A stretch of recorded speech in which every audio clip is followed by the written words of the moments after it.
সরকারের ধান, চাল, গম কেনার ঘোষণায় মিশ্র প্রতিক্রিয়া দেখা দিয়েছে। কৃষকরা বলছেন এই সিদ্ধান্তে লাভবান হবেন মধ্যস্বত্বভোগীরা।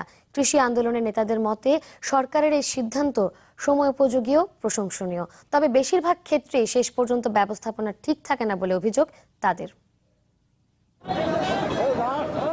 প্রতি বছরের মতো এবারও ধান, চাল ও গম কিনবে সরকার।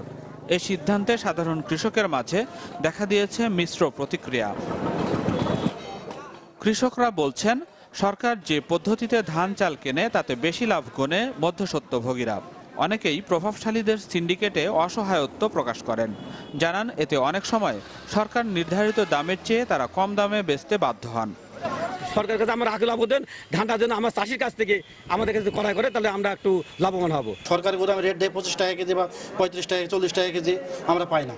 আমরা পাই হচ্ছে 15 টাকা 16 টাকা। গেল বছর কৃষক যে ধানের দাম পেলেন না, এটা সরকারের যে কৃষক বান্ধব নীতিমালার কথা বললেন, কৃষক উপকৃত হবে, কৃষক কিন্তু উপকৃত হয় না। চাষিদের দাবি তাদের কাছ থেকে সরাসরি ধান, চাল, গম কেনার, এতে কৃষক বেশি লাভবান হবে বলে মনে করেন তারা। লোকের কাছ থেকে ধান কেনে, কিন্তু আমাদের কাছ থেকে কিনতেছে না। আমাদের কাছ থেকে কিনলে পারে হয়তো আমরা কিছু লাভবান হতে পারতাম। সরাসরি যে আমরা গিয়ে এখানে যে সরকারি যে গোদাম আছে সেখানে গিয়ে সরাসরি যে দেবো, এতে অনেক কিছুই হয় আর কি।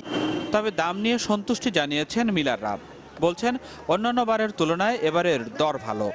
বিভাজন করার যদি সঠিক সময় মতো প্রতি জেলা জেলা উপজেলা যদি এটাকে সুষ্ঠুভাবে পাঠিয়ে দেয়, তাহলে আমরা মনে করি যে মিলাররা উপকৃত হবে, কৃষকও উপকৃত হবে। এবারকার মূল্যটা সত্যিকার অর্থেই গভর্নমেন্ট একটা ভালো রেট দিচ্ছে। কৃষি আন্দোলনের নেতাদের মতে সরকারের এই সিদ্ধান্ত সময়োপযোগী ও প্রশংসনীয়, তবে বেশিরভাগ ক্ষেত্রেই শেষ পর্যন্ত ব্যবস্থাপনা ঠিক থাকে না বলে অভিযোগ তাদের। ধান যেন কৃষকদের কাছ থেকে সরাসরি ক্রয় করা হয়, তার জন্য ইউনিয়ন পর্যায়ে সরকারকে শক্তিশালী ক্রয় ব্যবস্থাপনা গড়ে তুলতে হবে। ধান ক্রয়ের সিদ্ধান্ত যখন নেওয়া হয়, প্রজ্ঞাপন যখন জারি করা হয়, সেই প্রজ্ঞাপন জেলা সংশ্লিষ্ট কর্মকর্তা হয়ে উপজেলা সংশ্লিষ্ট কর্মকর্তার কাছে পৌঁছতে অনেক বিলম্ব হয়ে যায়।